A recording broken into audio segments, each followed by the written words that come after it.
Orejear el comentario de Jorge Asís, porque lo vamos a hacer, es nada más que un orejeo lo que voy a hacer. ¿Cómo te cae esto? ¿O qué puedes decir como título para que después charlemos en el mano a mano sobre este decreto del presidente que circula que declararía de servicio público, de importancia pública, la salud privada? Quería poner la declaración del dueño de uno de los principales laboratorios de la Argentina, ¿no? A ver, para que me acerco. Espera que ¿es este que están No dando? te digo quién es, pero...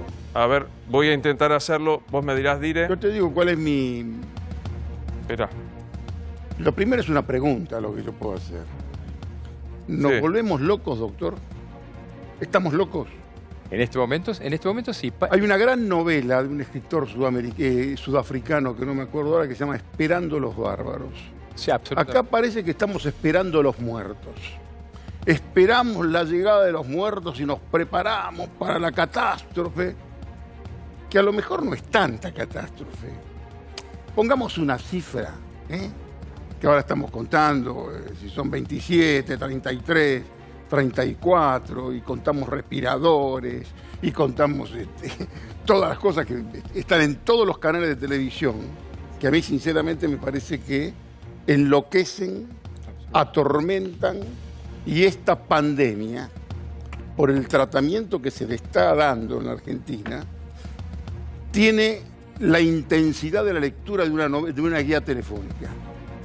¿Entiendes? Porque es exactamente lo mismo, y dentro de 3 días, cuántos muertos más y lo que va a venir y cómo nos preparamos para la llegada de los muertos, que sinceramente sabemos que va a haber una cantidad de muertos. Eso se descuenta. En lo que tiene que ver con esta intervención del Estado en la medicina privada, Sí. a mí me parece un disparate. Porque nos preparamos para algo que no ocurrió y que tal vez no va a ocurrir. Ahora, el argumento de Jorge sería este, que es el que se planteaba recién. Es tan grave la catástrofe, en términos potenciales, que se necesita que el Estado, que regula la salud pública de todos, tenga el instrumento para decir: yo necesito las cámaras del sanatorio Asís, que es privado, y entonces interno allí. Mira, me parece que si eso es compulsivo, sería otro error de un gobierno, de una administración que manejó muy bien el primer tramo de esta cuarentena, que vos sabés que yo critiqué, acepté esa cuarentena, y que me parece que esa cuarentena chocaba con lo que hablamos la semana pasada, cuando te dije que para quedarse en la casa tenés que tener una casa y un ámbito sociopolítico que te permita tener una casa. Cosa que te lo reconocieron. Está perfecto. Pero ese fue el problema de la primera etapa de este encierro compulsivo, como lo llamo yo, ¿no es cierto? El afectado, y que se reconoció que es el que verdaderamente no podía hacer eso, era la gente, digamos, desposeída. No me interesa usar el término desposeída. Esa gente desposeída es la que tenía verdaderamente este inconveniente, que todos después lo reconocieron y demás. En este segundo tramo del encierro compulsivo, el afectado es la capa media, que está harta. Que esto todavía me parece que así como vienen los infectólogos, hay que hacer una buena mesa con psicólogos. Vos no sabés los casos que se da en la convivencia obligada, compulsiva, de sectores que están atemorizados por la incertidumbre, por el futuro, y que no saben si van a tener laburo. A ver, déjame que repase esto. Primera parte de la cuarentena, reacciona bien Alberto. Es más, se pone el país al hombro. Se pone el país al hombro, agarra.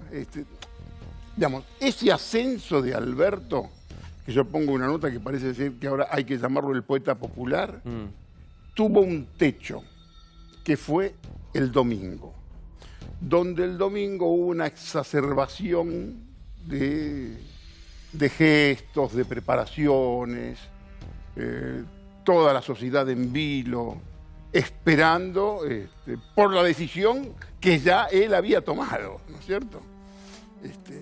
Y que me parece que ahí es donde quizás, sin darse cuenta, sin querer, llega ahí a su propio límite, que ocasiona hoy también, si vos querés, en gran parte, esta fragilidad actual de la política y este avance sobre la política de la sociedad que se pone a cacerolear y comienzan todas las desconfianzas cruzadas y que se bajen los sueldos. Ahora, retoma algo que me pareció muy interesante. Vos dijiste, si la cuarentena primera obligatoria golpeó a los desposeídos, para usar una terminología bien peronista, a los desposeídos, porque no tenían dónde encerrarse. Lo que te marca, hasta desde el punto de vista de un gobierno peronista, una ceguera total. Porque si hay algo que conoce el peronista es el territorio con el que trabaja. Y el territorio con el que trabaja, y que es verdaderamente donde se nutre, donde por su propio concepto de justicia social tiene que trabajar, es en ese lugar que no se dieron cuenta. De pronto, yo te lo pude haber dicho a vos, pero es lo que le dijeron los curas a Alberto. El gran problema era cómo es que yo me había enterado de lo que le habían dicho los curas, que los curas le dijeron, esto no se puede hacer, esto es inviable. Estás haciendo un encierro, que es muy bien, que es positivo y que de pronto es lo que hay que hacer, pero lo estás haciendo para la capa alta, para la capa media y algún sector de la capa media que hace lo que puede. Claro. Ahora, contame de esta segunda etapa que vos dijiste, golpea. Golpea a la clase media. Hasta el hartazgo. Hasta el borde del hartazgo. Cuando yo digo que de pronto el virus del encierro puede ser tan perjudicial como el virus del COVID, tiene que ver con esto, hermano. Y tiene que ver con la destrucción total de la economía. Total de la economía. Cuando yo te digo destrucción total, no es una palabra pavorosa para asustar distraídos. Mira, el próximo mes, como están las cosas, creo que solo 4 gobernadores pueden pagar los sueldos. El resto, desde ya te aseguro, tiene problemas, va a tener problemas para pagar los sueldos en mayo. O sea, hay 22 distritos que no pueden pagar. Y hay 22 distritos que tienen graves problemas para pagar. ¿Y que a dónde van? Van a la caja, a la burra del Estado. ¿Y cuál es la gran fuente de ingresos de la burra del Estado? La maquinita impresora de billetes crocantes. Cualquier estudiante de economía improvisado sabe a dónde te lleva eso. No hace falta ser el Mingo Cavallo para que te lo diga como te lo dijo, o Javier Milei, que también te lo anticipa. Cualquier economista medianamente instruido, sin terminar siquiera sus estudios, sabe que la eterna impresión te va a llevar a eso. Lo que pasa es que ahí la contestación que te va a hacer el gobierno es: estoy cuidando la salud de los argentinos. Por supuesto, sí. ¿Qué es lo que se provoca? Cuando yo te digo a vos, a ver, provincias que están bien, están financieramente bien incluso, La Pampa, San Juan, Santiago del Estero, Formosa. Un poco que estirándose más o menos llega y está bien, San Luis, la capital tal vez. El resto está en problemas y estamos en riesgo de patacón. La cuasimoneda hasta la vuelta de la esquina. No es que solamente que se amaga, ¿entendés? Alberto, el presidente, tuvo una charla muy buena con los gobernadores, supuestamente que los consultaba, en realidad les notificaba lo que iba a hacer. Y los gobernadores, la gran mayoría, están dependientes de la llegada de la coparticipación, que sea lo mejor. Se les desmoronó la recaudación. Hay algunas provincias que no tienen ni siquiera muertos. No tienen y tienen que soportar el estancamiento de su economía. Y bueno, y están aferradas a los ATNs del poder central, Ahora, que son escasos. Me sorprende el verbo que usás, que no es casual. Los gobernadores fueron notificados. Porque Notificados. se planteó, digamos, desde las fuentes del gobierno decían, nos vamos a juntar con los gobernadores, los vamos a escuchar para tomar la decisión. No. En esto, Alberto, esto lo sabe operar. ¿Qué es lo que sabe operar como muy buen operador? Él sabe operar esto que tiene que ver incluso con el manejo de medios, con la conferencia previa de Ginés, con los muchachos, que yo de pronto, con la ironía de mis textos, yo digo que fue casi una cosa telonera, ¿entendés? Y él larga, y ahí donde me parece que se excede. Cuando de pronto el líder que crece, que en realidad es como que llegó al casino con fichas prestadas, y con esas fichas prestadas hizo una fortuna. Y de pronto hoy tiene esa fortuna. Y me parece que pifió, y esto lleva a otras consideraciones, con la cuestión de los miserables. Ahí vamos con los miserables. Para que quede claro al que no vio la metáfora, las fichas prestadas se las prestó la doctora. Por supuesto. Y jugó al casino, fue a jugar. Ganó una jugada muy brillante. Yo pongo, si Macri hubiera tenido el COVID, ¿entendés? Podía haber echado la culpa de su fracaso económico extraordinario a la pandemia. La pandemia, por supuesto, que te obliga a tener una gran capacidad de iniciativa, pero políticamente, te lo dije la primera vez que vinimos aquí, se enojaron todos, te rescata, te da una cohesión interna, te permite fortalecerte. ¿Qué es lo que tenés que hacer ahora? Política tenés que hacer. ¿Quiénes son los miserables? Los miserables me parece que ahí se equivocan, porque acá lo que tenés que hacer es salir, cuando tenés un Estado que aparentemente se postura como omnipresente y que con la maquinita va a cubrir todos los gastos, ahí lo que necesitas es al privado, no insultarlo.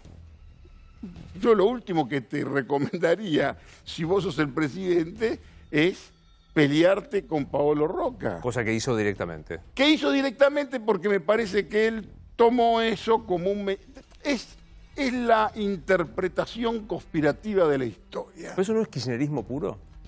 Eso no es kirchnerismo. El kirchnerismo se acabó con la muerte de Néstor Kirchner. Bueno, ¿cristinismo puro? Esto es un comienzo de cristinismo con algún protagonista, el que jugó con las fichas prestadas que ganó, que fue y que participó de la primera época. De todos los importantes del kirchnerismo, no quedó nadie a partir de la muerte de Kirchner, y hoy este es el problema. Cuando yo lo veo a Debido, aferrado al amigo Santiago Cuño y demás, Debido no se dio cuenta que es algo descartable de un proceso que ya pasó. Que terminó con Néstor. Terminó con Néstor, y que en realidad, cuando te digo que el gobierno de Cristina nace exactamente cuando muere Néstor Kirchner. Ahora digo, puedo decir, lo último que le recomendaría al presidente es que se pelee con los empresarios. Pero no, claro. Les dice miserables. Y a la mañana siguiente, cuando aclara, redobla. Me parece que fue tan grave el lunes como ese domingo. Porque lo que no hay es una diferencia. El empresario pyme, cuando ve, dice, si piensa esto, me dice miserable a mí. Saltó un cordobés, buscó una cierta adhesión, y lo que tenés que hacer es política, amigo rosarino. Convocá al Consejo Económico y Social, planteá una suerte de plan Marshall, hacete una Moncloa, llamá a todos los representantes de todos los partidos políticos que en esta te van a acompañar, pero salí y hacé política. No, me parece que es una comodidad hoy tenernos a todos encerrados en casa, lavándonos las manos a cada rato, y con todo ese terror cotidiano que se vive y de la cual te diría la capa media y alta está harta. Algunos están un poco mejor, pueden hacer una casa del country, no pueden caminar por los espacios comunes. Otros Yo estoy en un buen departamento, mirando un edificio. Por suerte yo tengo un permiso bueno, tengo un permiso de circulación por lo que tiene que ver con mi trabajo. Claro. Y demás. Eso es un verdadero privilegio, ¿no? Ahora, Jorge, ponete en los zapatos del presidente. Él te escucha a vos y dice, quebramos la economía, que creo que los que se animan como vos lo dicen expresamente, los otros lo dicen en voz baja, pero todos estamos de acuerdo que este parate destroza la economía argentina y la maquinita va a tener sus consecuencias. Ponete los zapatos del presidente. Ok, levanto la economía, levanto la cuarentena y estalla el contagio masivamente. Bueno, ahí para eso tenés todos los infectólogos que te dirán, pero esa es una de las alternativas, de las posibilidades. Yo no te voy a decir qué es, de qué manera yo, no es mi función, yo no doy consejos y menos gratis. Pero al margen de eso, yo sé que está en un problema, pero lo que digo yo, que nadie lo dice, no lo dice en público.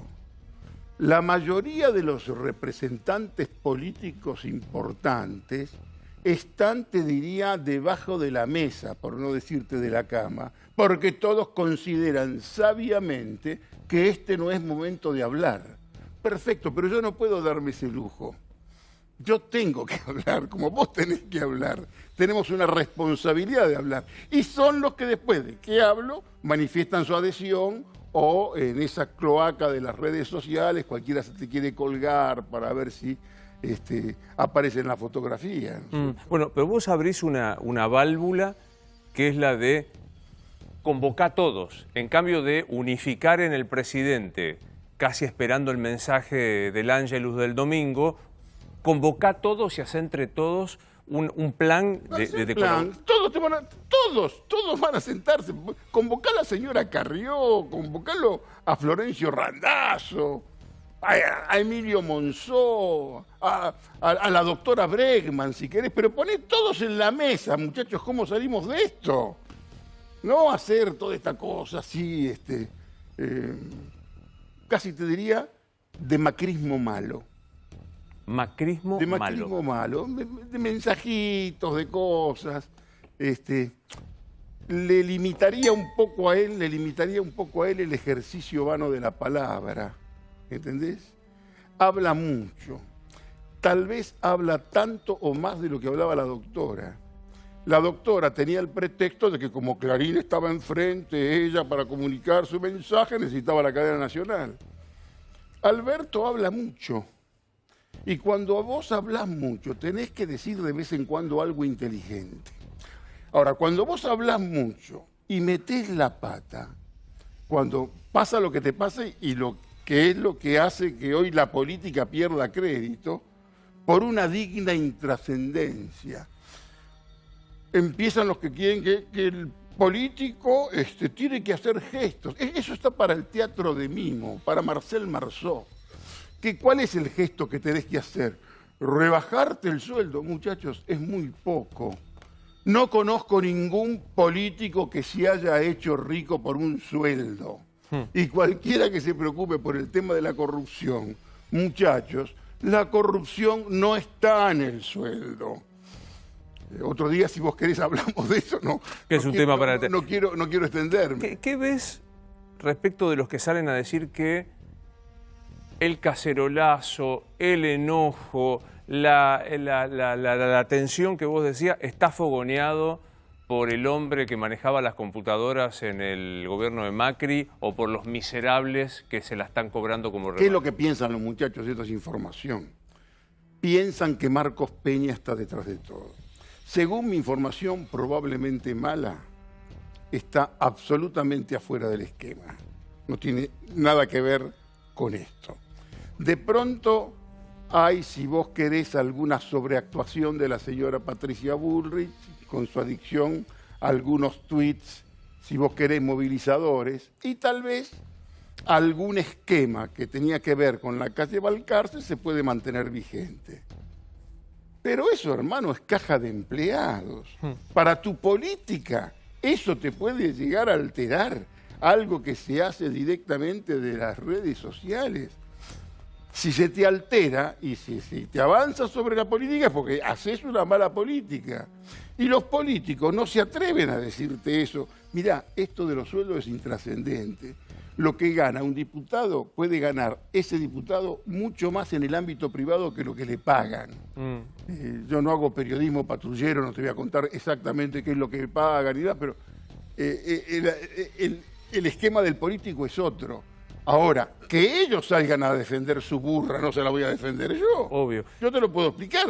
Y la corriente, los que dicen, los muchachos, los que dicen que son los miserables enojados por cómo los cruzó, que salieron a hacerle esta movida en contra popular. Mirá, sinceramente me parece que es una paranoia extraordinaria eso, porque también es un reflejo en todo caso de tu debilidad.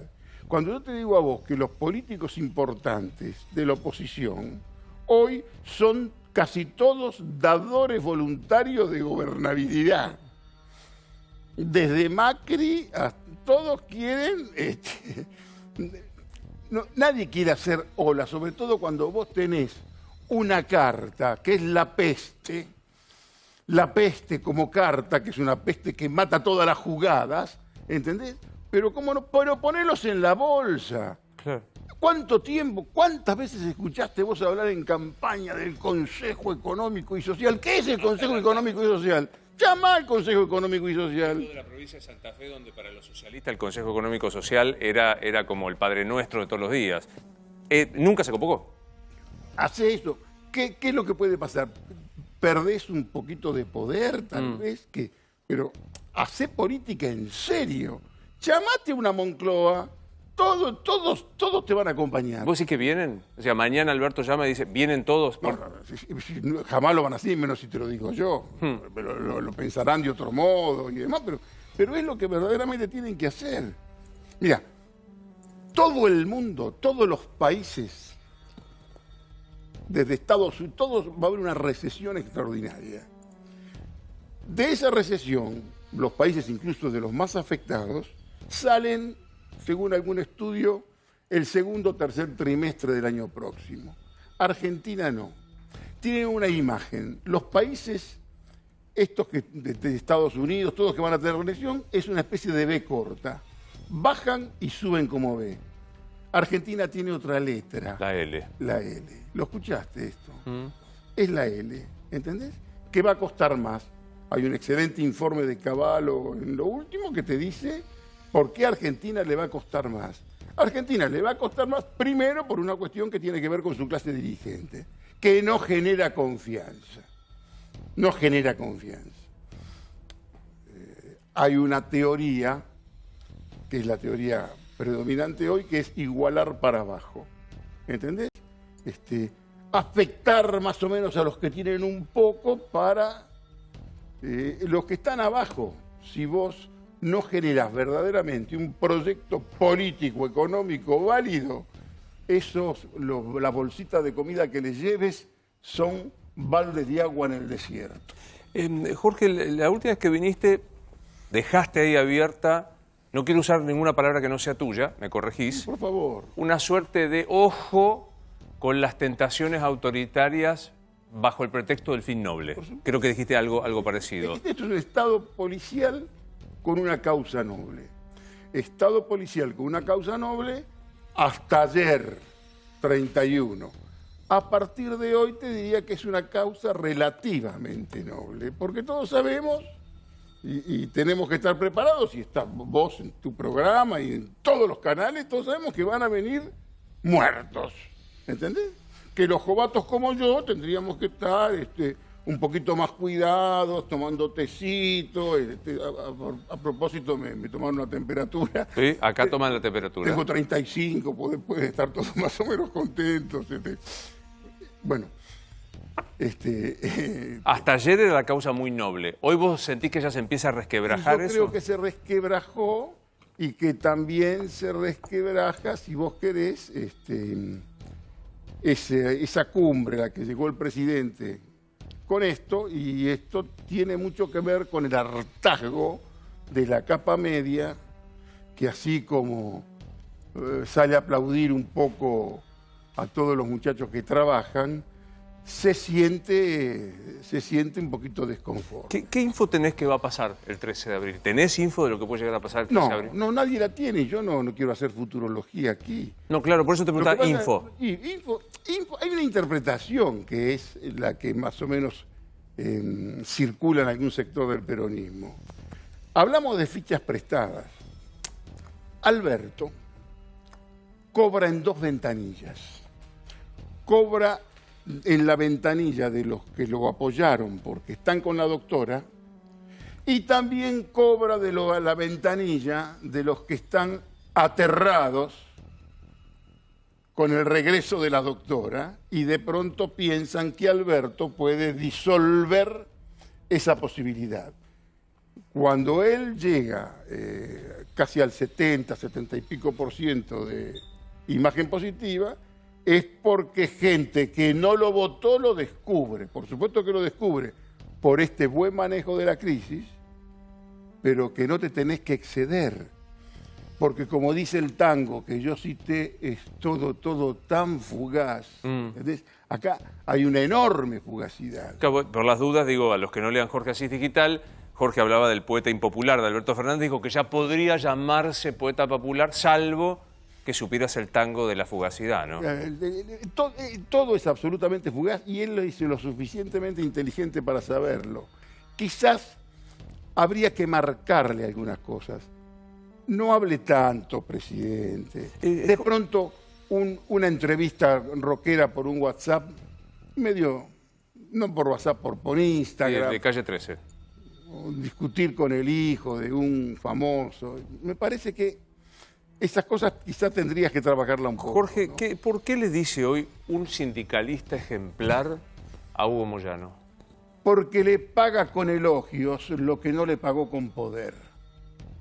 El único loco que te puede decir esto soy yo. Le dice esto a Moyano porque le está diciendo, Moyano, mira, te elogio de esta manera en público, yo presidente de la República, porque no te di la Secretaría de Transporte y el Ministerio de Transporte, que era lo que pedía Moyano. Moyano tiene un personaje que verdaderamente sabe, preparado para eso, incluso fue a comer un asado a camioneros y cuando estaba prácticamente para eso, de algún lado, o de pronto vi una decisión sabia y en el loteo le correspondió a otra persona y a Moyano no lo podés conformar con caja de empleados. ¿Y se da por pagado Moyano con el elogio? No lo sé, pero fue un elogio que motivó que hoy fuera tendencia absoluta se la bancó él, pero me parece que eso es una jugada y una declaración muy fuerte que sumada a la confrontación con los empresarios y a un sector de la capa media muy sensible que viene harta de estar encerrada, que todavía no sabemos por qué no empezaron a volar los cuerpos desde las ventanas, porque la gente está harta y esto me parece que es una dimensión que tenés que poner en tus discusiones, que tiene que ver con la capa media, con alguna capa media alta que puede tener mejores lugares, pero hay tipos que están obligados a un esgunfio, se decía una palabra, un esgunfio, una cosa terrible, gente que directamente casi se abandona y entra en un estado de depresión que me parece que por lo menos lo tenés que tener en cuenta. Ahora digo, vos reclamabas que hiciera política, Alberto, Consejo Económico y más. ¿No es un gesto de hacer política el elogio a Moyano? No se está... Sí, por supuesto que sí, en un momento que lo necesita Moyano. Moyano también tiene que estar presente, en todo caso, en esta gran Moncloa, pero vos no podés espantar y no podés suscribir de pronto tipos que están haciendo circular listas de los hombres más ricos de la Argentina y decir que hay que sacarles tal porcentaje de plata. Muchachos. Hoy contémoselo a la gente, porque por ahí no todos están enfermos como nosotros, no del COVID, de la hiperinformación. Hoy circulaban nombres de 5 empresarios muy importantes que hay que sacar el 10% de la fortuna para solucionar el tema de la cosa. no, esto no es un gobierno revolucionario, y esto es peronismo. Y peronismo, lo tienen que entender, es alianza de clases. Y con el peronismo siempre el capital hizo dinero, y hizo más dinero que con otros esquemas. Vos no podés prescindir del ámbito privado, primero porque no sos de ningún gobierno revolucionario, estás basamentado sobre unos muchachos peronistas de la capital que nunca ganaron una interna. ¿Entendés? Tu corpus político es el corpus que tenía Randazzo en la provincia de Buenos Aires, porque yo digo que esto es randacismo sin Randazzo, tiene que ver con eso. No hiciste ninguna gran revolución. Te tocó esta pandemia que le dio un poco de coacción, de iniciativa, de sentido a un gobierno que amenazaba con ser peor que el de Macri. Primer comentario tuyo acá en esta mesa y que provocó también un enojo. Lo cual es mucho decir, sinceramente, porque la verdad que Macri generó una decepción verdaderamente grande y cuando yo te digo es todo tan fugaz, después de las elecciones del 2017, si vos te imaginabas que Macri iba a terminar como terminó y que se preguntan todos quién es el culpable, y así como te dije que Alberto arranca con un esquema de gobierno mal loteado, con un loteo horizontal, Macri se equivoca de entrada con un diseño de gobierno que debilitaba a sus propios ministros, con un primer ministro inteligente para hacer algunas operaciones importantes que hoy está fuera de juego. No está jugando, vos decís, la versión de que Peña está metiendo nafta para me parece que lo sobrevaloran y quizás necesitan a Peña como adversario diabólico. En un momento que todo cambió, que hay un reposicionamiento de las Fuerzas Armadas que es sinceramente para aceptar. Las Fuerzas Armadas están colaborando, están con la chancha, dan de comer, ¿entendés? Pero si tu esquema con la capa baja es tirar bolsones de comida, te repito, es tirar pomos de agua en el desierto. Me quedo con esto que vos decías de el hartazgo de clase media y... Hay un hartazgo. Hay un hartazgo, una saturación, hay un descreimiento muy fuerte. ¿Cómo salís de eso, digamos? Y mirá, esta es la dimensión de la política. Acá lo que te hace falta es hacerte cargo. Ahora, yo no voy a salir a defender a los tipos que tienen que hacer política. ¿Sabés a qué me hace acordar de esta situación? ¿Vos te acordás de Bloomberg? Sí, claro. Cuando Bloomberg juntaba 400.000 tipos que iban con la velita, estaban todos... que hacía lo que quería con los diputados, con la política. Le cambiaron las leyes a gusto de él. Que de pronto decía, tienen que ir presos a los 12 años, y si él decía a los 11 años y demás, y han aprobado cosas terribles para que no se enojara la gente que estaba con Bloomberg. Bueno, ahora, por toda la gente que reclama gestos, como te digo, como si el gesto tuviera alguna importancia. Acá tenés que hacer política, defender tu trabajo, no se lo voy a defender yo. ¿Entendés? Esto de acá se sale con política, se sale, te lo dije el otro día, agarrar los mejores infectólogos y los mejores economistas, sentalos, pónganse de acuerdo, muchachos. Quiero combatir la epidemia, pero no se me puede caer la economía, que se cayó. Pero digo, ¿cómo desactivás la bronca potente? Digamos, pues si haces política, pero el tipo está encerrado, que encima tiene su pequeño negocio o su gran negocio en la lona. ¿Cómo desactivás esa locura? Y bueno, creo que no es gradual. ¿Por qué te crees que yo soy crítico de esta extensión del encierro? La gente ya no... Sí, es el mío que yo para darte... Sí. Para hacerte escuchar el mensaje. Lo dejamos para la próxima, tranquilo. Sí. No supe callarlo a ese celular. Me decía que el enojo de la clase media y demás que planteábamos. Mirá, eso acá tenés que hablarlo con muy buenos psicólogos, que me parece que es un muy buen tema, que tiene que ver con el hastío del encierro, en el porteño ni hablar, que es una visión, si vos querés, muy etnocéntrica, hasta del encierro. Desde la capital no se entiende la realidad de las provincias, no se entiende el parate de las provincias, que es atroz, del mismo modo que en un principio no entendieron lo que pasaba en el suburbio. Claro. Cuando estaban todos, que creían que había... Hoy, si la capa desposeída fue víctima en la primera, hoy les diría que miraran la clase media, los problemas que no son menores, y esta es una sociedad más bien movilizada también por la capa media. Lo dijiste al pasar, pero no, me parece que es interesante para plantearlo. Algunos fantasean que con las fichas prestadas obturaron el camino de la doctora, que es la prestamista de la ficha. ¿Está obturado el camino de la doctora?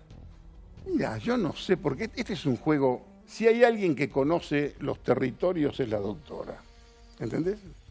Según mi información, probablemente mala, está más que preocupada con estas cuestiones que tienen que ver con... pero no está en disputa poder. No, espera, quédate la pleo. ¿Moyano cobró gestualmente lo que no cobró con la Secretaría de Transporte? Te pago con un elogio, te pago con palabras lo que no te pagué con poder. Más o menos te lo sintetizaría por ese lado. Bien. Y la otra, Cristina, ¿disputa poder hoy? No. Nada. No, sinceramente no creo. Hay una versión, de pronto, como que es una cosa de perversidad, de dejarlo que crezca. Yo sinceramente creo que no, creo que la señora está en otra cosa y le está dando prácticamente toda la derecha, todo el apoyo.